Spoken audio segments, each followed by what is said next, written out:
আসসালামু আলাইকুম। কি লেগে জানি ইদানিং আমার দুশ্চিন্তা হইতে আছে। সন্দেহ তো আছে, লোকে এত মধু।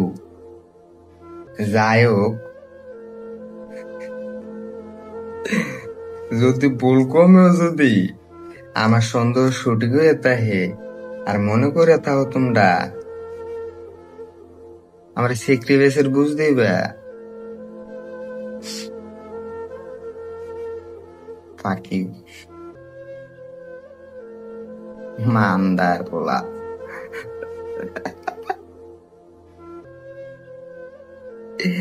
তোমরা যাহা জানো না আমি তাহাও জানি। এবার দিন শেষে চোখের পলকে অনেক কিছু হইয়া যাইতে পারে।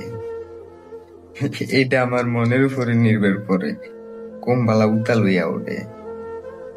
এর আগে নিজেরে নিজে শাস্তি দেয়। ওহো, খুব অসাধারণ লাগে জিনিস।